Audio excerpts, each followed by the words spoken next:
Wind picking up as the crews come further down the course. Yep, just 2 crews in this event, and that's the sign of what's happened to lightweight sweep rowing since the lightweight 4 got dropped for the Olympics. So Lindorfer and Siegel from Austria, and Vela Maggi and Geraton from Brazil. There are the Austrians. Won juniors last year, or they didn't win juniors, they were 8th in the junior pair, so they're used to rowing with each other.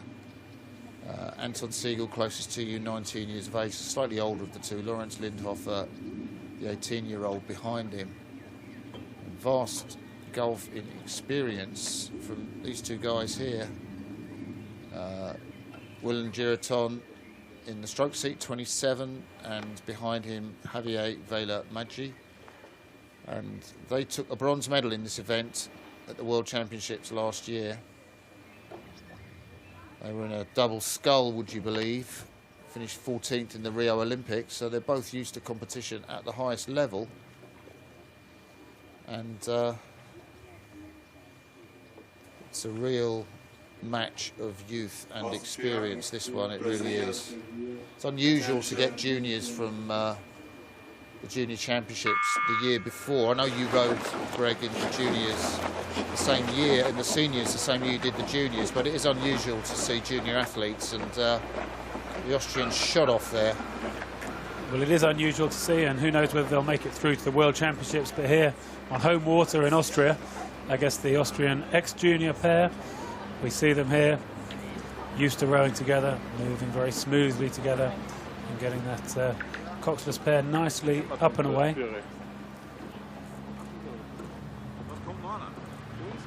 Yeah, and they can't compete with that pace. I mean, we have seen Austrian crews go off this fast before and not quite manage to maintain the pace. And I guess, you know, if you're young and inexperienced, you're going to have a go like this, and that's part of, you know, the joy of being in a World Cup event.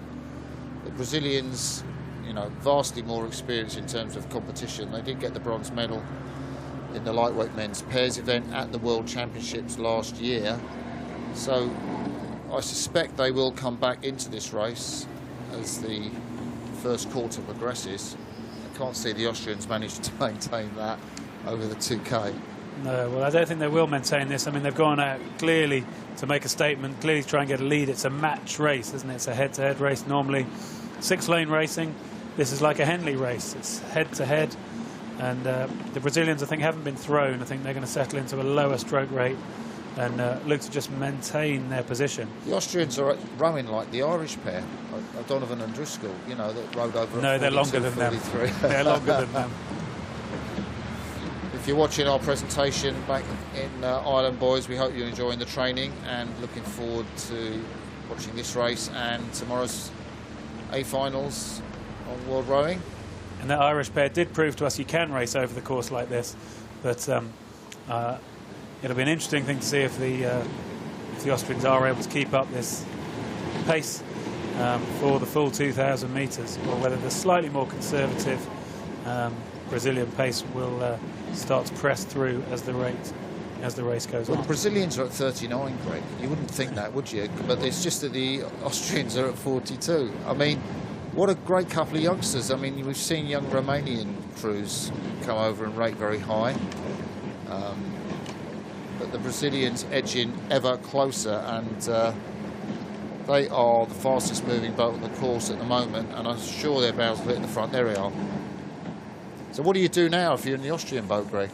Well, that's the problem with racing this way, isn't it? That, what do you do now, having pretty much gone for it from stroke 1? When the crew comes past you, it's very hard to be able to make any kind of change of tactics from here.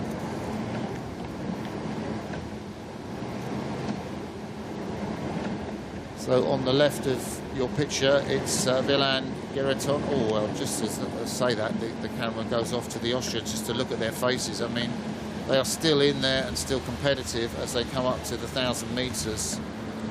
3:18 would be even splits for these crews.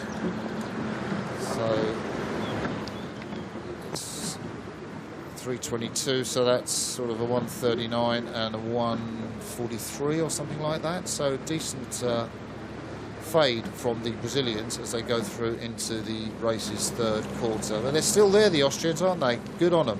Well, it is good on them, and they need to now stop the movement of the Brazilians, who took 2 seconds off them in the second 500.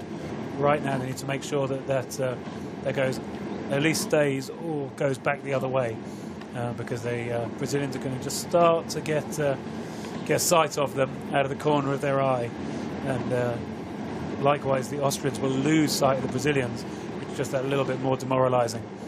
But it's interesting what's going to happen to these athletes, because, you know, you might do this event at the World Championships, but in effect it's disappeared as an event because it's out of the Olympics. So really, if you're a lightweight, you've got to be in the sculling events. And it's interesting for these two Austrians. I mean, they might be because of their size, because they're just ex-juniors, they can row at lightweights, but they're going to sort of be quite competitive when they come up against the likes of, you know, Querfels and Hossenhauser and so on, that are rowing to a high level in the Austrian sweep team. You know, successful in the under-23s, been to Cal Berkeley and other American universities. So it's quite competitive there, and I suspect this just gives them a little berth where they can develop as you know, young athletes without sort of necessarily going head-to-head with athletes that are clearly more experienced than the Austrian team.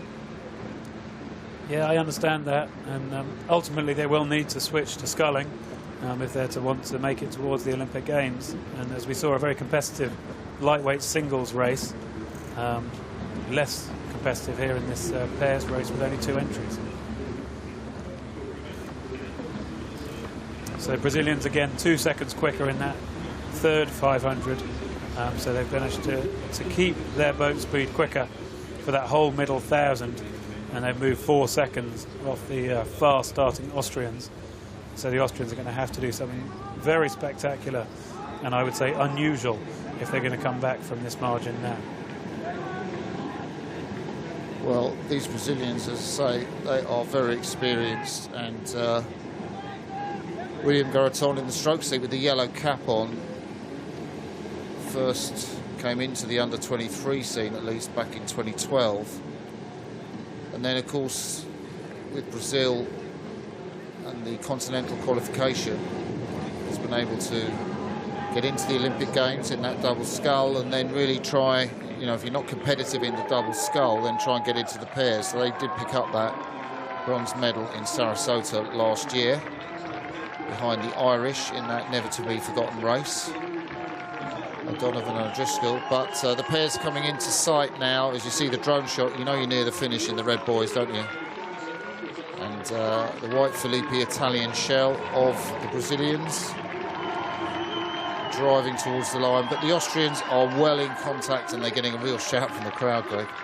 And the Austrians have done well, really, in this last 500 to hang in there and keep it close, because they've got to have some pain going on.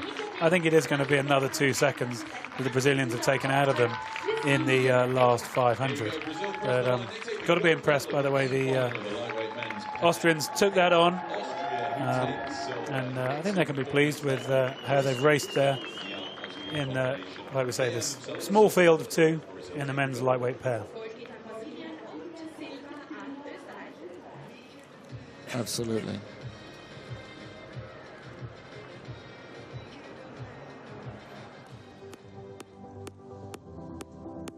Just see these shots off the start line, the blades slipping slightly, as they always do when you get off the start. It slips a little bit, doesn't it? But they were pretty efficient looking as they got it up and running, for sure. Get a nice shot of the steering gear there, and how they scared some birds off the course in the Yellow Submarine, name of their boat. It's actually a decent race for watch. I wasn't expecting much with the 2-boat race, but, you know, he had a contrast in styles, the youngsters up against the experience, and we had that little moment where we predicted that they weren't going to hang on, but you're always a bit nervous that they will. So there we are, 6:48 in these conditions. Decent